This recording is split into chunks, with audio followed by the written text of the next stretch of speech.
نبی سے محبت ہے۔ اللہ کے پیارے حبیب صلی اللہ علیہ وسلم کی ایک ایک چیز کو ہم تک پہنچایا۔ آپ صلی اللہ علیہ وسلم کی زلفیں خمدار تھیں، آپ کی آنکھیں سرمیلی تھیں، آپ کی بلکہ مبارک دراز تھی۔ اللہ کے پیارے حبیب صلی اللہ علیہ وسلم کے ہاتھوں کی نرمی ریشم کے کپڑے سے بھی زیادہ تھی۔ اللہ کے نبی کے جسم سے نکلنے والے پسینے کی خوشبو مشک اور عنبر سے بھی زیادہ تھی۔ صحابہ کرام نے ہمیں بتایا تاکہ پتہ چلے انہیں اپنے نبی سے محبت ہے۔ اللہ کے پیارے حبیب صلی اللہ علیہ وسلم کا لعاب علی کی آنکھ میں لگا، آنکھ کا در ختم ہوا۔ ابو بکر کی ایڑی اور پاؤں پر لگا، پاؤں سے زہر کا اثر ختم ہوا۔ صحابہ کرام نے بتایا تاکہ پتہ چلے انہیں اپنے نبی سے محبت ہے۔ اللہ کے پیارے حبیب صلی اللہ علیہ وسلم کے جسم عطر سے بور و بلاد نکلا تو اس سے خوشبو پھیلی۔ صحابہ کرام نے یہ بھی بتایا تاکہ پتہ چلے انہیں اپنے نبی سے محبت ہے۔ صحابہ کرام فرماتے ہیں رات کی تاریکی میں، رات کے اندھیرے میں جب ہم بیٹھے ہوتے،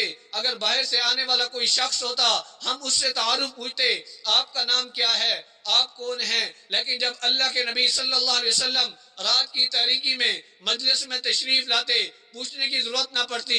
یعرف بریح طیبہ، اللہ کے پیارے حبیب آتے بعد میں تھے لیکن آپ کے جسم سے نکلنے والے پسینے کی خوشبو اس مجلس میں پہلے آ جاتی تھی۔ آپ کے جسم سے نکلنے والی خوشبو کی وجہ سے صحابہ کرام پہچان لیتے تھے اللہ کے نبی تشریف لائے ہیں۔ صحابہ کرام نے یہ بھی بتایا تاکہ پتہ چلے انہیں اپنے نبی سے محبت ہے۔ اللہ کے پیارے حبیب صلی اللہ علیہ وسلم کی دنیا کی زندگی کا اختتام ہوا مشہور قول کے مطابق 12 ربیع الاول سن 11 ہجری پیر کا دن اللہ کے نبی نے دنیا کو چھوڑ دیا۔ آپ کا جنازہ پڑھایا گیا، آپ کو کفن پہنایا گیا، صحابہ کرام نے آپ کو غسل دیا۔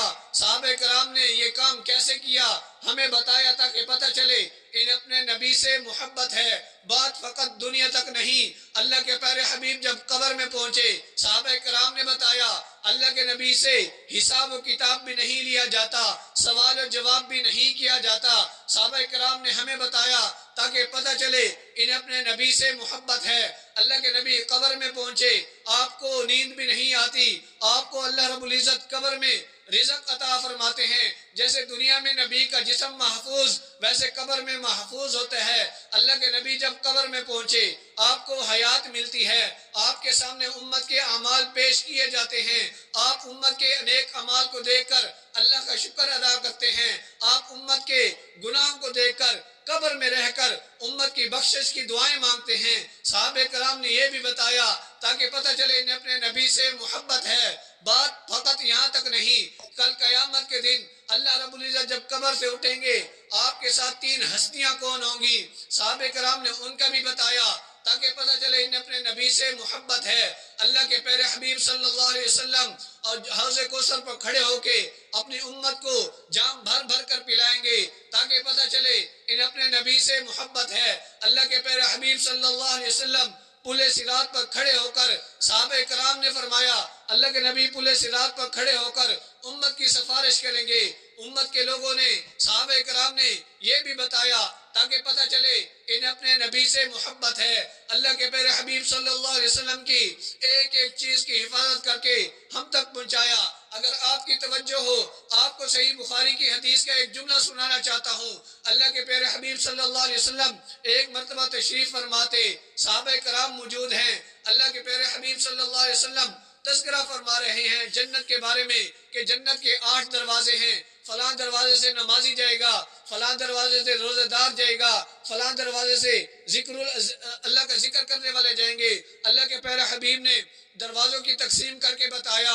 ایک صحابی رسول، ایک اللہ کے نبی کا غلام کھڑا ہوا، وہ کھڑے ہو کر عرض کرنے لگا اے اللہ کے رسول، آپ کی امت میں سے ایک ایک شخص یہی چاہے گا کہ اگر مجھے جنت میں تھوڑی سی جگہ مل جائے میرے لیے بہت بڑی غنیمت کی بات ہے۔ کیا کل قیامت کے دن ایسا بھی ہوگا جیسے ایک امتی کی تمنا ہوگی، ایک امتی اپنے دل میں التجا لیے پھرے گا مجھے جنت مل جائے؟ کل قیامت کے دن کیا کوئی ایسا بھی ہوگا کہ کل قیامت دامن گیر ہو کر اللہ سے یہ تمنا کرے، اللہ سے یہ التجا کرے اے اللہ میرے اندر کسی کو بھیج نہ بھیج، اس کو ضرور بھیجنا، میرے اندر کوئی آئے نہ آئے یہ بندہ ضرور ہے کہ اللہ کے نبی کل قیامت کے دن کوئی ایسا امتی آپ کا ہوگا جس کے بارے میں جنت یہ اللہ سے یہ تذکرہ کرے، یہ تمنا کرے، یہ التجا کرے۔ اللہ کے پیارے حبیب صلی اللہ علیہ وسلم نے فرمایا نعم وارجو ان تکون منہم، اللہ کے پیارے حبیب صلی اللہ علیہ وسلم نے فرمایا جی ہاں میں امید کرتا ہوں کہ وہ آپ ہی ہوں گے۔ وہ کون شخص تھا جس کے بارے میں اللہ کے پیارے حبیب صلی اللہ علیہ وسلم نے یہ الفاظ کہے، صدیق اکبر تیری صداقت پہ کیسے کس کو کلام ہوگا، صدیق اکبر تیری صداقت پہ کیسے کس کو کلام ہوگا کہ بعد نبیوں کے اونچا تیرا مقام ہوگا۔ نبی کا روزہ ہے جس کا مسکن، رزق عالم ہے جس کا مدفن، خدا کی جنت جس کو ترسے وہ کتنا ذی احترام ہوگا۔ میرے دوستو یہ وہ شخص تھا جس کے لیے خدا کی جنت بھی ترستی ہے کہ یا اللہ میرے اندر کوئی بھیج نہ بھیج، اس شخص کو میرے اندر ضرور بھیجنا۔ صدیق اکبر نے نبی کے نقش قدم پر چل کر ہمیں سمجھایا کہ اللہ کے پیارے حبیب نے زندگی کیسے گزاری تھی۔ صحابہ کرام نے ہمیں بتایا اللہ کے نبی کی زندگی کیسی تھی۔ صحابہ کرام نے ایک ایک چیز ہم تک پہنچائی تاکہ پتہ چلے انہیں اپنے نبی سے محبت ہے۔ آپ ابھی تک دنیا میں تشریف نہیں لائے، آپ کے وہ احوال بھی بتائے۔ آپ دنیا میں آ گئے، صحابہ کرام نے وہ بھی بتائے۔ آپ قبر میں پہنچ گئے، صحابہ کرام نے وہ بھی بتائے۔ اور کل قیامت کے دن خدا کی عدالت میں جائیں گے، صحابہ کرام نے وہ احوال بھی بتائے تاکہ پتہ چلے انہیں اپنے نبی سے محبت ہے۔ یہ سلسلہ چلتے چلتے میرے اور آپ کے اکابرین علماء دیوبند تک پہنچا۔ ہمارے اکابرین نے زبان سے بتایا ہمیں اپنے نبی سے محبت ہے۔ قاسم العلوم والخیرات حضرت مولانا قاسم نورالدین رحمۃ اللہ علیہ نے کہا آقا جہاں کے سارے کمالات ایک تجھ میں ہیں، تیرے کمال کسی میں نہیں مگر دو چار۔ مولانا اشرف علی تھانوی رحمۃ اللہ علیہ نے فرمایا لا يمكن الثناء كما كان حقه بعد الخدا بزرگ تو ہی قصہ مختصر۔ فرمانا کیا چاہتے ہیں؟ فرماتے ہیں کہ آپ کی تعریف کرنا، آپ کی حمد و ثنا کرنا کسی انسان کے بس کی بات نہیں، مگر مختصر پر اثر بات یہ ہے کہ اللہ کے بعد جس کا بلند مقام ہے، اللہ کے بعد جس کا مرتبہ ہے، اللہ کے بعد جس کا نمبر ہے، وہ آپ کی ذات اقدس ہے۔ سید السادات شیخ نفیس الحسینی رحمۃ اللہ علیہ نے فرمایا اے رسول امین خاتم المرسلین تجھ سا کوئی نہیں، تجھ سا کوئی نہیں، اے عقیدہ یہ اپنا بسط کو یقین، تجھ سا کوئی نہیں، تجھ سا کوئی نہیں۔ شاعر ختم نبوت سے نہ ایسی زلفیں نہ ایسا چہرہ، نہ یوں کسی پہ شباب ہوگا، جواب ہوں گے سبھی کے لیکن نہ مصطفیٰ کا جواب ہوگا۔ علماء دیوبند نے زبان سے بتایا ہمیں اپنے نبی سے محبت ہے۔ صحابہ کرام کا یہ سلسلہ ہمارے اکابر علماء دیوبند تک پہنچا۔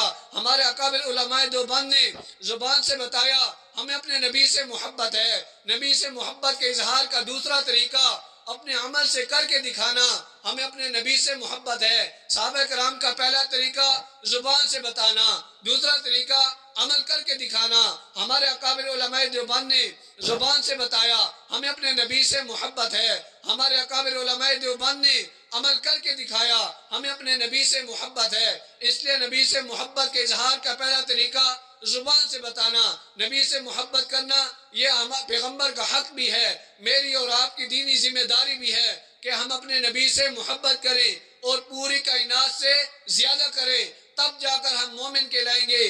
اگر ہم نے نبی سے محبت کی، پیغمبر کی سنتوں سے ہٹ کر ہم نے نبی سے محبت کا اظہار کیا، پیغمبر کی محبت سے ہٹ کر اگر ہم نے پیغمبر کی اطاعت کی، پیغمبر کی سنتوں کو چھوڑ کر، میرے دوستو یہ محبت یہ وفا نہیں بلکہ بے وفائی ہے۔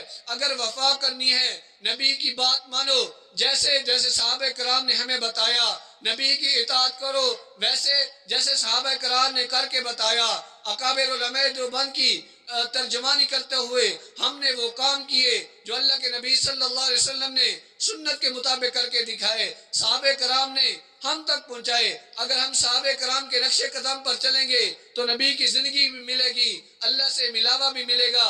اگر ہم چاہتے ہیں ہماری زندگی نبی کی سنت کے مطابق بن جائے، ہمیں صحابہ کرام کے نقش قدم پر چلنا پڑے گا، صحابہ کرام کی زندگیوں کو اپنانا پڑے گا۔ اگر ہم درمیان سے صحابہ کرام کو ہٹا لیں، نہ ہمیں کلمہ ملتا ہے، نہ ہمیں قرآن ملتا ہے، نہ ہمیں نماز ملتی ہے، نہ ہمیں زکوٰۃ ملتی ہے، نہ ہمیں حج ملتا ہے، ہمیں کچھ بھی نہیں ملتا۔ اگر اگر صحابہ کرام نہ ہوتے، خدا نہ خواستہ اللہ نہ کرے ہم یہاں مسجد میں بیٹھ کر اللہ اور اس کے رسول کی بات نہ کر رہے ہوتے، بلکہ دنیا کے کن مشغولیات میں لگے ہوتے، دنیا کمانے میں لگے ہوتے۔ یہ اللہ کا ہم پر فضل ہے، یہ صحابہ کرام کی محنتیں ہیں، ان کی قربانیاں ہیں، انہوں نے اپنی جانیں قربان کر کے، اپنے بچے قربان کر کے، اپنی بیویوں کو بیوہ کر کے یہ دین ہم تک پہنچایا۔